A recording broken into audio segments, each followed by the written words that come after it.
So we're going to start in just a moment. Just to remind you, if you got your cell phones on you, please silence them. Because if your cell phone goes off, we will turn the cameras on you and you will have to dance until you are able to turn it off. So, and it's being recorded, so don't worry, everyone's going to see how you move, so it'll be fun. You think I'm joking? I'm serious.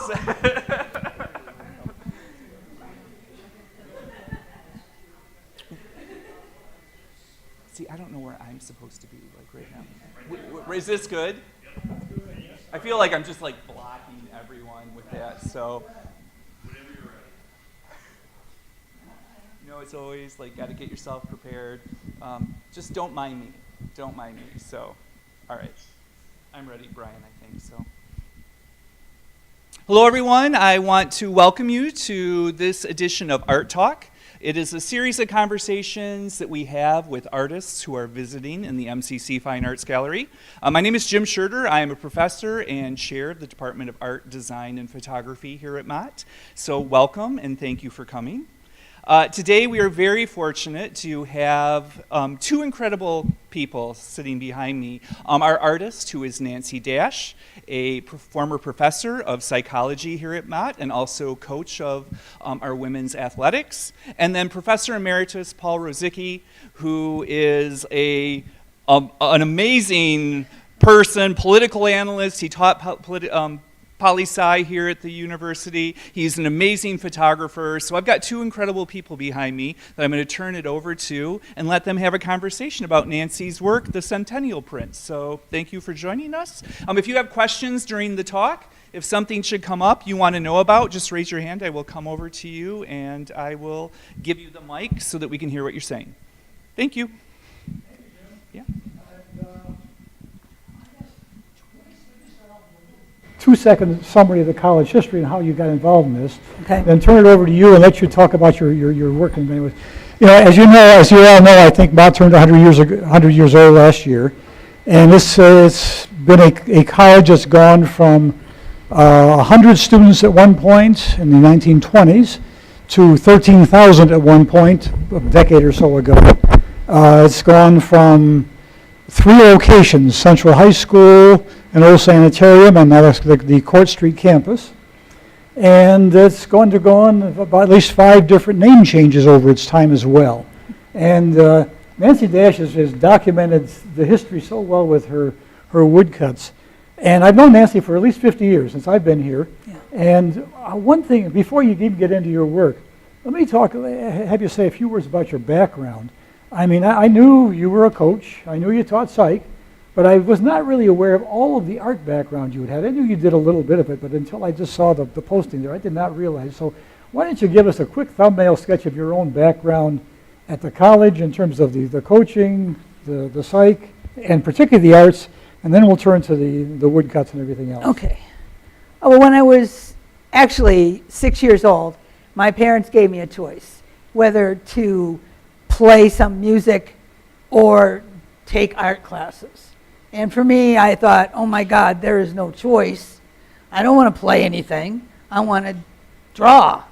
I loved color. I thought coloring was everything. And so they took me I lived in Chicago. They took me the only place you would go, Chicago Art Institute. And they had Saturday morning kid classes at 6. So my mom took me on the L to the Art Institute and told me where to go, and I did it.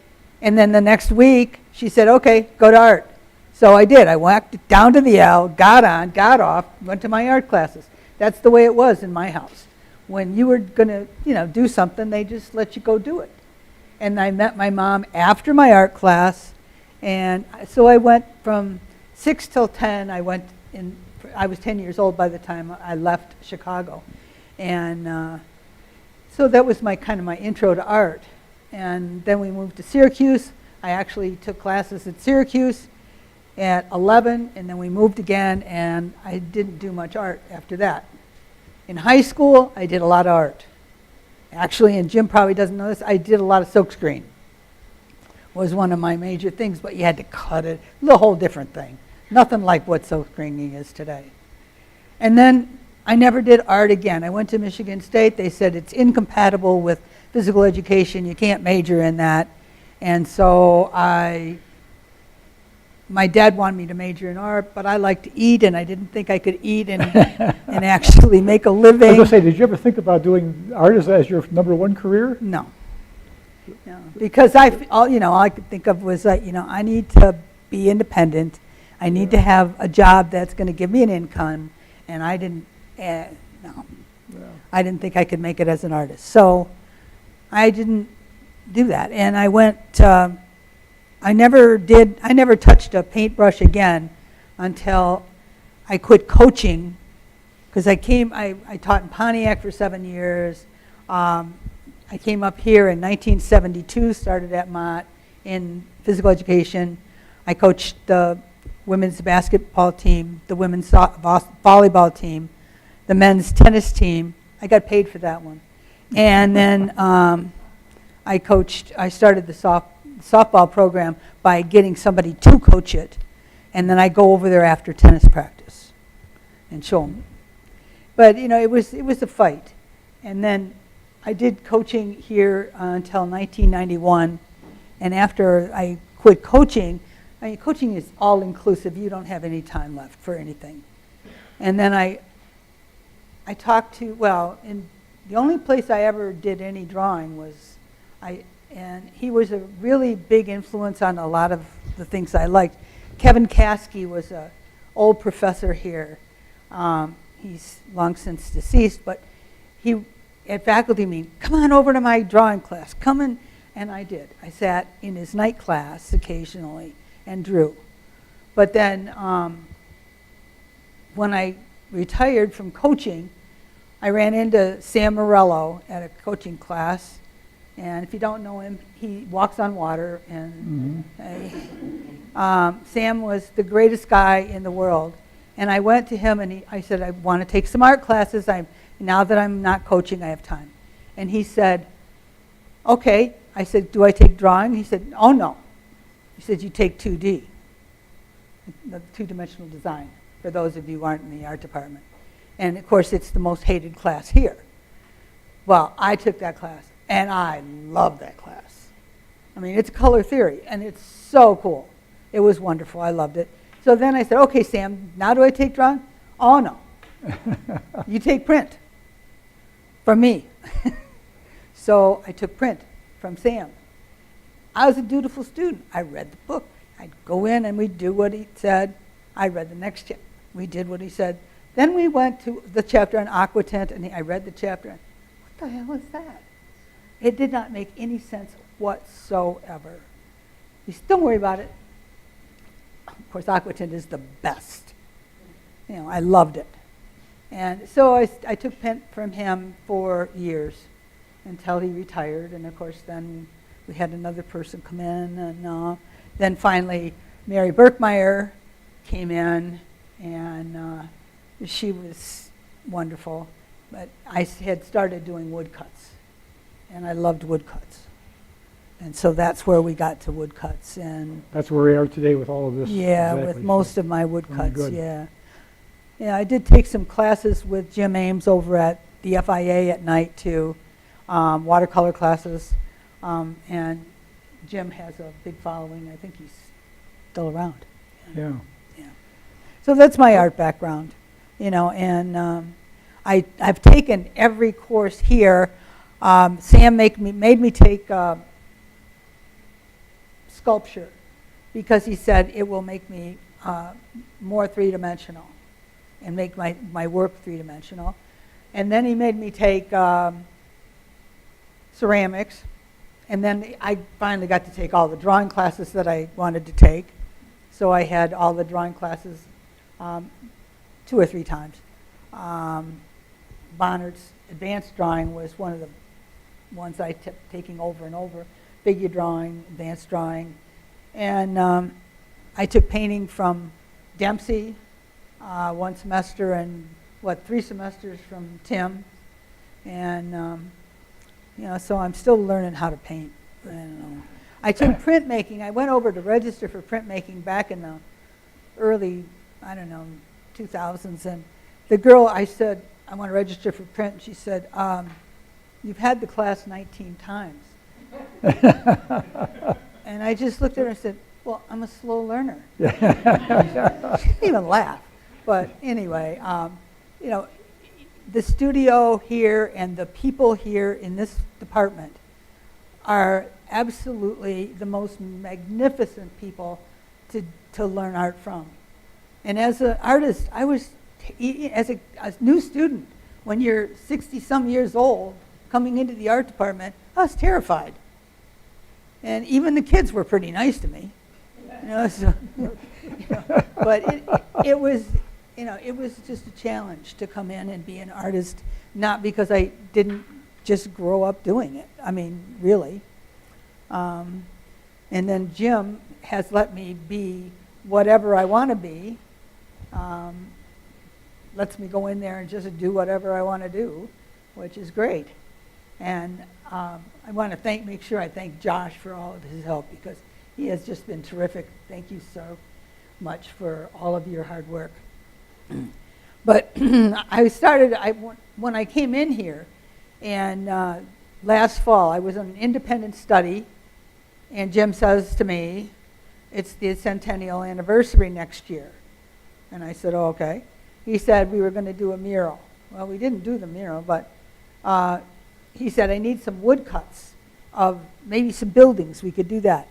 So then I got your book out. And that's what, for the 100th anniversary, you Right. all of the buildings are really the history of the college in so many ways here.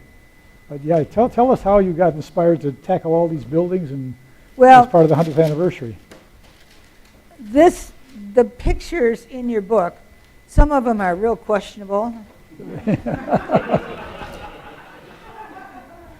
There was one that was very much out of focus for some reason. I had it marked. Yeah, there it is.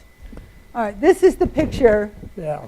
right here of the old sanatorium.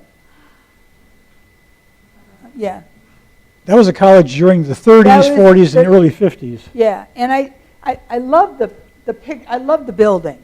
I can't say I love the picture, Yeah. but I love the building, you know. And so I thought, wow, that's really cool. So I proceeded to draw it,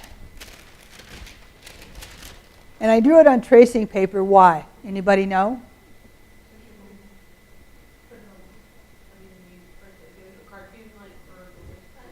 Not really. I mean, I did end up doing that, but what is there about a woodcut that's unique when you do one? Yeah. Yeah. You do it backwards. Yeah, you got to do it backwards. And if I didn't do that, I would have drawn it the way it is here, and it would have printed backwards.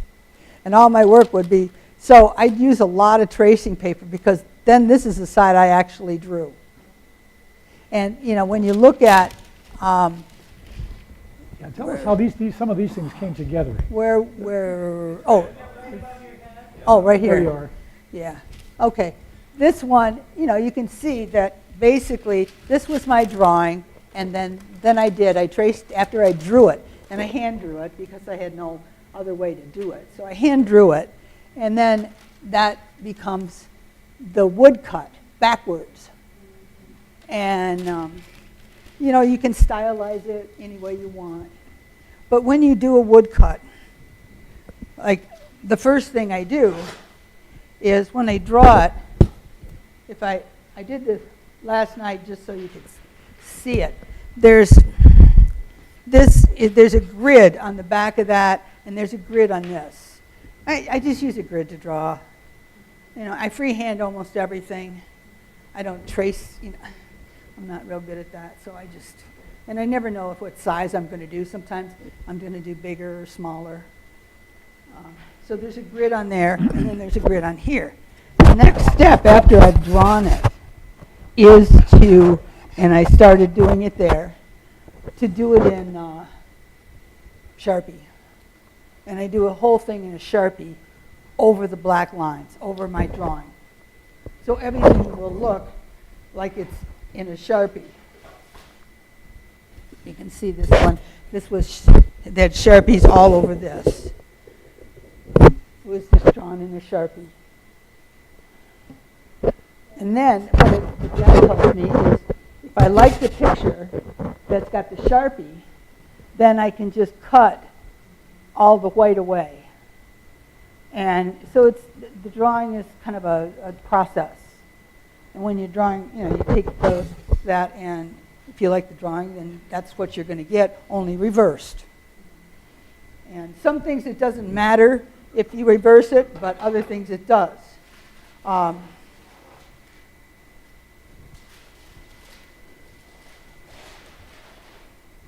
This particular one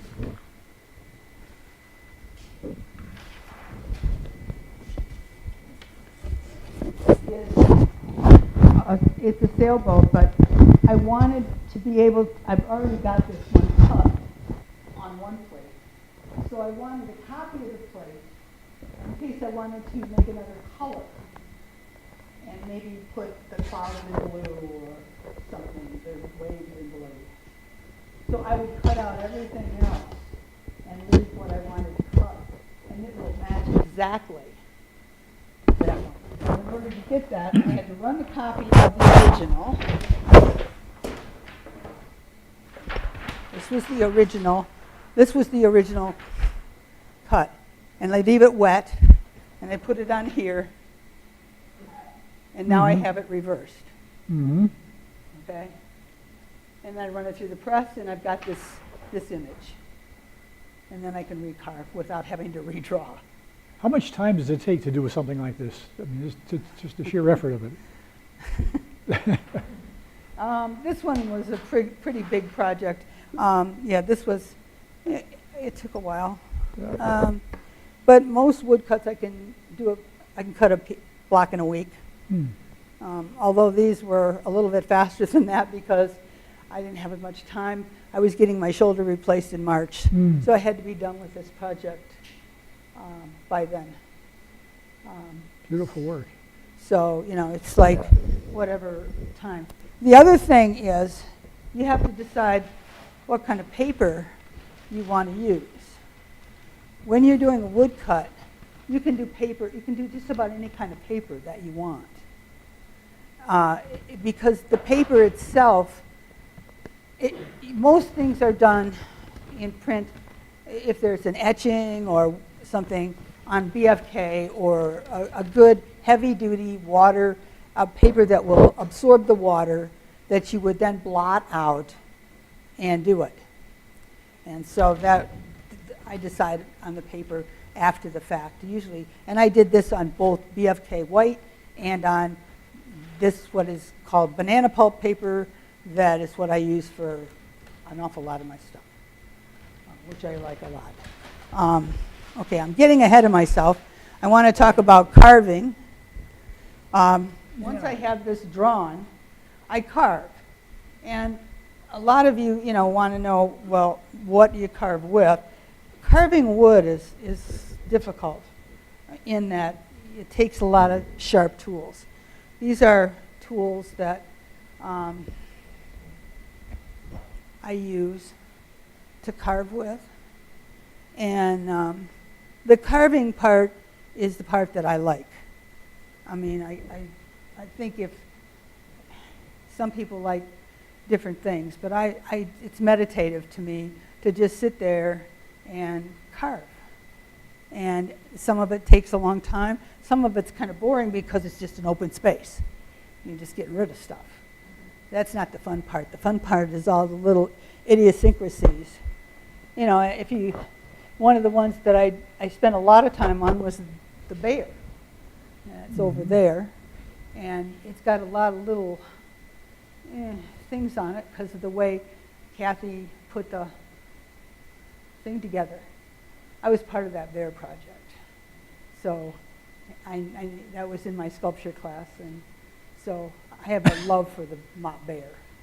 And it was cool. Well, wasn't the bear kind of an art faculty project, I think? And a number of the art faculty were part of the bear project. I may fill in some details on that, but that's my understanding. It was the sculpture class. Sculpture class, And yeah, it was a sculpture class, and we spent a year the first year, really, it was a 2-year project. The first year we studied bears. Literally studied bears. We went out to Formar. They have a bear out there. Oh, yeah. We Yeah. We went to places and looked at bears on our own to see what they were like. Went to Oakland, looked at their bear that's ugly. We just studied bears. I was out west, and I went through bear someplace. We went through a bear country thing. I could drive by, and I took all these pictures of bears, And then we came back, and we all had to model bears out of clay, and make up a bear. And eventually she got a bear that we liked, and then we decided how it was going to be posed. And then she made an actual small bear like that. And then after that, we went to building the armature for the bear, which was, I learned to weld. I had never welded anything, but we had to weld the armature. And then after we welded the armature, we took styrofoam. And we would literally take these big blocks of styrofoam and put them around the body with duct tape. We had this white bear who was, and shave off things with knives, and then duct tape the whole thing. Then we finally got to clay. Only we got to this awful clay. It's plastic clay. It's the clay that never hardens. It's nasty. Plasticine, is that what it's called? Yeah, well, I don't like it. But we used it. And we all were putting that on, and we were working it until she got it the way we wanted. Once she got the main bear, then she decided she wanted all those little things on it that made it look like fur or something. And so we did that. If you've not been over to see the Mott Bear, it's in front of the field house. Yeah. And it's very cool. But we did that.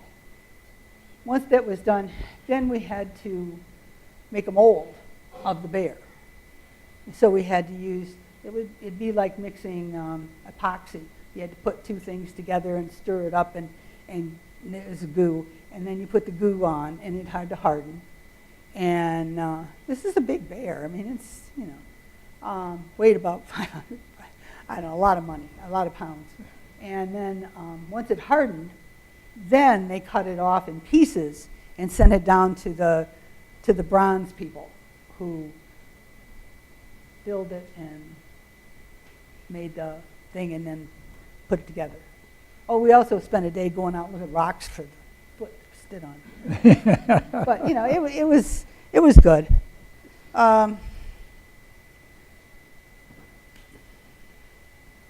So Jim presented me with this proposal to do these, and I did them. Yeah, tell us how you kind of pulled together all the stuff for the 100th anniversary buildings here.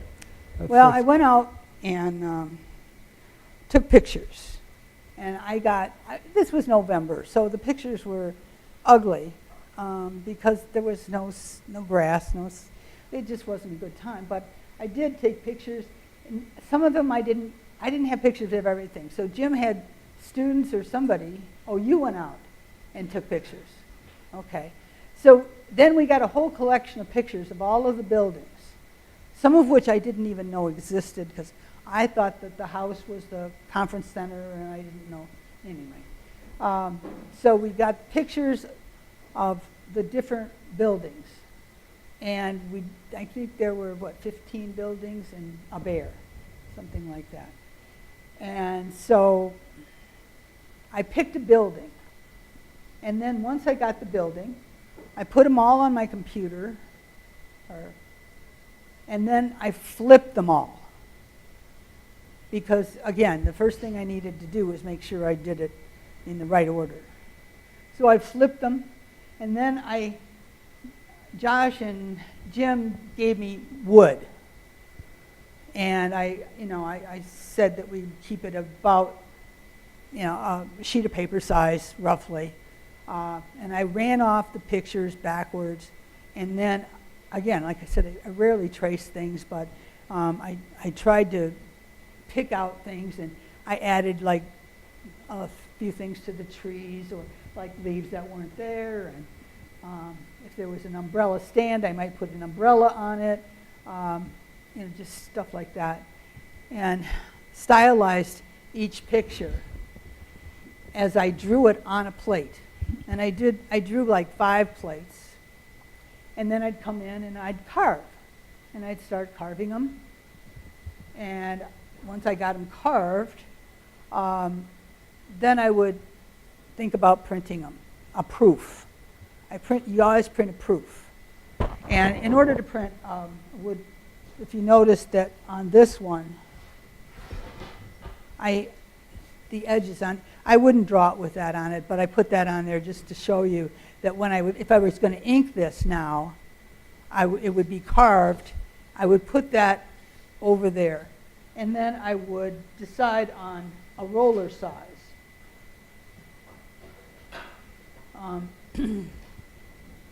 Now I might want to use a big roller. Somebody didn't clean that roller. I guess it's just there. But you look at how many times you want to roll it and how much blank space there is. Because I'm going to be rolling like this. And what kind of, like if I do this one, that's fine. And actually, depending on the plate, if I'm doing Central High School, I might want to find a roller that's about the size. Take it off. There you go. There you go.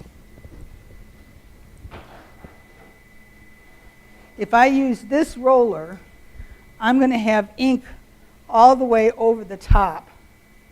So I might choose to go with this one so that I can just do this part, and then do this in a couple of swipes. You can pick the rollers that you want based on what plate you're inking. Then you have to decide not only what roller you're going to use, what kind of ink you're going to use. Most of the time, in the last 5 years, have been using a water-based ink. But this project, I felt called for litho ink. And this is what this is. And this is a processed black. And it's just a straight black ink. But when you do this, you have to mix it. And you mix it with what's called tint base. What that does is it makes it smoother. And it also makes it thinner, a little bit thinner. Because this is pretty thick. This will thin it out. And if I were going to do colors or something, I could put a lot of this in and very little ink and make it transparent. But I wouldn't use black for that. And then you use a little of this, which is Miracle Gel, that just helps set it. I didn't mention that when I carve a plate, I carve like this, with my glasses on and with a magnifier and a light. And I got this new carving thing from my friends, and so it's really nice. I have an old one that is just awful, but I now have nice magnifiers to carve with. And you can see really close up with those. So it's cool. And so the ink and these tools, and these are more tools. I had tons of tools. You sharpen them with a whetstone. I have a big whetstone in the closet. You always are using these and just bringing them on here and strapping them to keep them sharp. Sharp tools are so important. If you don't have them sharp, they don't work. And wood is not forgiving. I mean, if it breaks, it breaks. There's no going back and putting something over it. Linda. These are mostly birch plywood.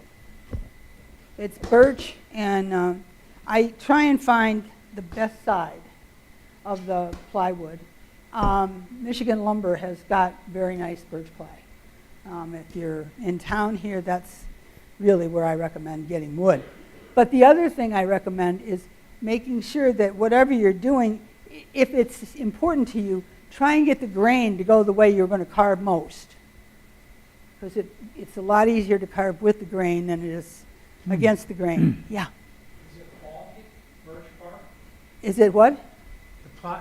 The plywood that you're using, is it Baltic birchwood plywood? That doesn't have the hollows in it.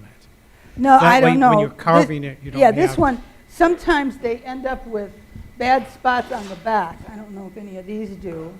But I've had them where, you know, there's a bad spot on one side. And unless I plan to use both sides, which I rarely do, sometimes I do. In fact, if I want a background, a lot of times I'll use the back and just ink it, make a background, and then put something on the other side. It gives you a two-color plate with exactly the same size. You know, just another way to do a woodcut. But they're, you know, carving the plate is a fun thing. Sounds good. Um, Let me ask you one more thing. In terms of the buildings here, did you find any of them more challenging, more difficult, or easier than the others as you worked through all those buildings? Yeah, for sure. The hardest building to do was the one downtown. Oh, yeah. All the You're looking detail. at it like, oh Yeah. yeah. Well, the reason it was hard is I wanted the bricks, I wanted to get the feel of the brick, and so that to me was difficult. It was very plain because it's just on the corner there. That was hard. The bear was not an easy, one.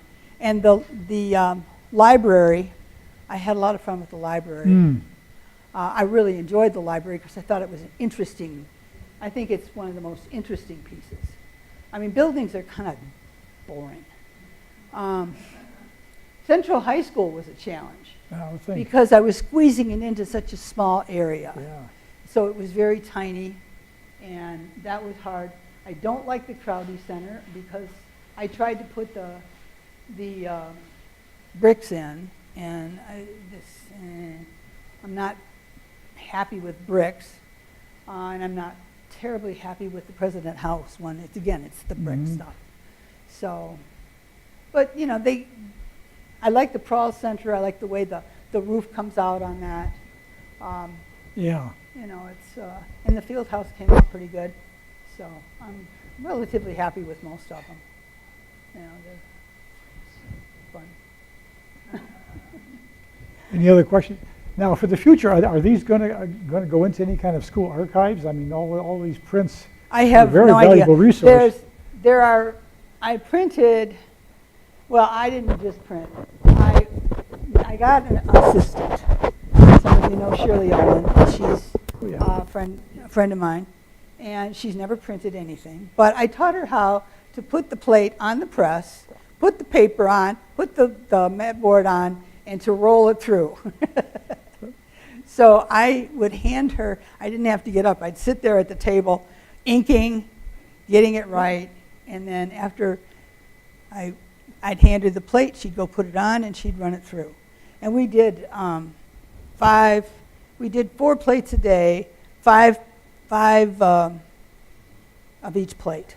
Mm-hmm. So we did 20 prints a day. And she came in, with me every day, and we printed together, and she helped me get them all done. I have 5 of this paper. I have 5 of the white paper.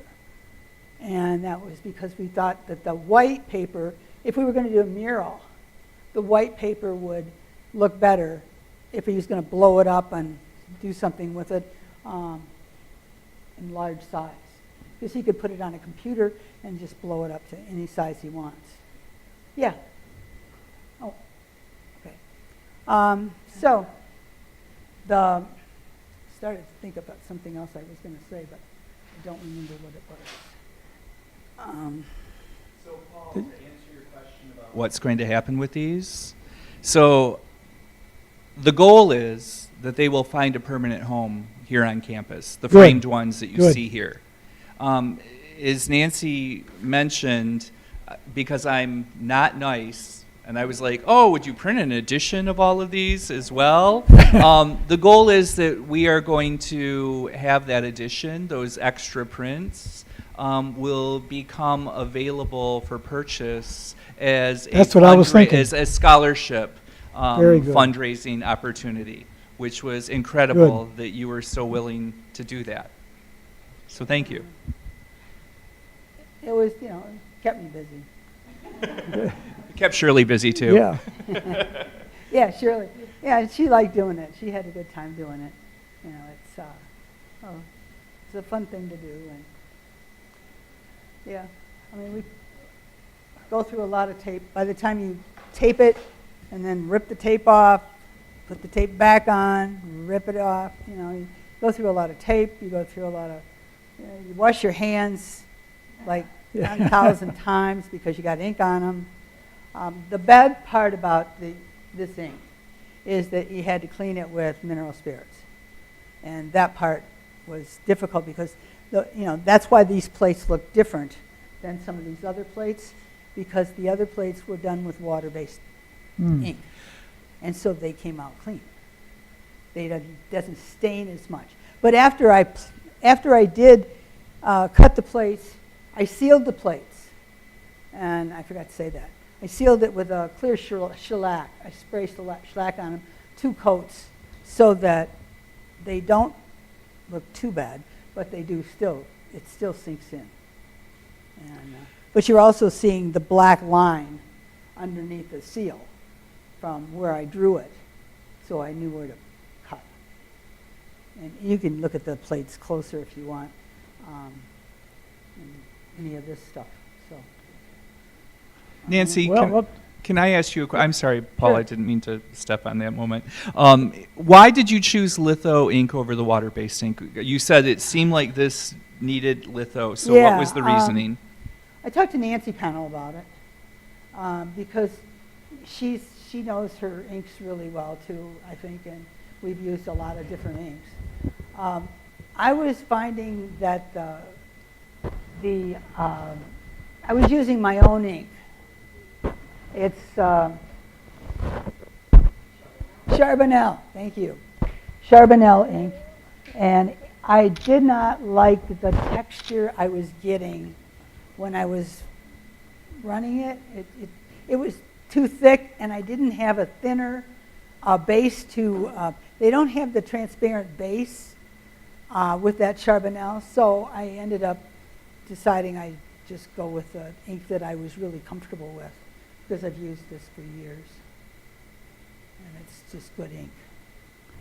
But Let me Yeah. no other question. Go ahead. Yeah. my life's fortune. Yeah, look at that word. Look at that kit of carving tools there. It's impressive. Yeah. Well, and then did I drop? I must have. Yeah. This thing right here. I don't know if anybody looked. This is for my little finger. Okay, because if I don't use this on my little finger as I carve, I'm usually carving and I'm going down the side here, and I rip the side of my. Because see, do you get a skin lot of off. slivers with that kind of? No, I get the skin right off my Yeah, side of my I can see my that. finger. Yeah. And this was given to me by Anna Marie Rado, and she gave me 3 of them, and I'm on the 3rd one. So yeah, very important. But that's stuff you learn when you're carving. Oh, let me ask one, unless somebody else got any more questions here. Let me ask, what next for you? What's your next art project? This has got Well, it's a I huge brought project that here. in because I'm taking Tim's class, right? Yeah. And so I needed to do a landscape, and I thought, I think I'll try and do the old building. And I think it looks better than the picture in the book, you know. It does. So I just keep doing stuff. I still like carving. I do a lot of watercolor in the summer because I don't have as much space for, I do some prints up there, but I'm up north and I have a watercolor group Yeah. that works with me, and they like to do watercolor, and they do really well. So we do a lot of watercolor. Yeah. I see you using hatching or cross hatching in a lot of your works. Yeah. I like to do that a lot in my drawing. Yeah. Is there any transitional error when you're coming from like your transparent paper to your wood? You know, cross-hatching is hard. And I didn't bring any with me, but I've done a lot of bird feeders. They sound, but you know, they're X's, and I either have to go with the single line and cross them, or I literally have to go with the diamond in the middle and transition between the two. But the only way you're going to get a different shade of color if you're printing in black and white, which a lot of my stuff is black and whites, is to cross-hatch, or if you look at some of these, this one over here, you'll see that I have little tiny pieces in there to get it to look like it's not clear. And I have lines over here. That isn't in the building, but that gives you a different feel for the color of the building.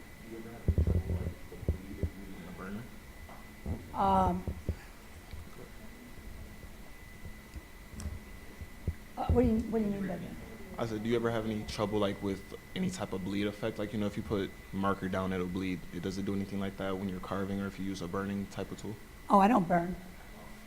No, I carve. I carve, and sure, there's times when I've taken out big chunks that don't belong there. And I have two options, really. If it's something that I think I could do with a Sharpie and fix it on the final print, I could do that. But otherwise, you just either incorporate it into your drawing or do something, because it's there. I mean, I was carving something with a block of whatever we were carving with, and the whole middle part disintegrated. It just fell apart once I got into the inside of the stone. And so I just restructured the whole thing. You just have to go with what it is. Yeah, well, things just happen. And either that or you just, have you ever, I don't know, maybe you guys are a little young, but if you ever get to Italy and you go see the David, Michelangelo's David, and you walk in and they've got all the pietas, all of the unfinished pietas, and there's a whole slew of them. And they don't have heads, they don't have whatever. And you got to think about what happened. Those are his junk. He threw them away. Somebody went and got him out of a pit, and put him up there. But if you think about it, that happens. And it doesn't just happen to me. It happens to all kinds, even the masters threw stuff out. Everything you do isn't going to be wonderful. I actually did the old sanatorium twice, because what happened is I forgot to flip it. I literally forgot to flip it. And I had it mostly carved when it hit me. So, it's not like people, you do stuff, and you do it over, and you don't like everything you do, and it's just the way it is. There's one woman that was here talking. She was a watercolorist.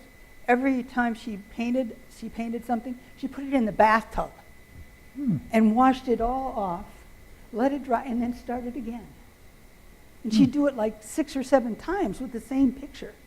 She'd do like one picture in a month or 2 months, because she kept putting it in the bathtub. Yeah. Huh? I don't remember her name, but she did beautiful figures. She'd give a talk in here. I don't remember. It was quite a few years ago, but it was good. Anything else? Yeah, any more questions from anybody, or do you have any final thoughts, Nancy, you want to share with I'd us? just like to thank you all for coming and listening to me rant. And if you want to come and look at this stuff up close, feel free. You know, you're welcome to. Just don't steal my tools. And thanks, Jim, Josh, and whoever's doing the video. Well, on behalf of all of us here, Nancy, I want to thank you because this was a huge undertaking. And you say I just let you do anything, but we know that's not 100% true.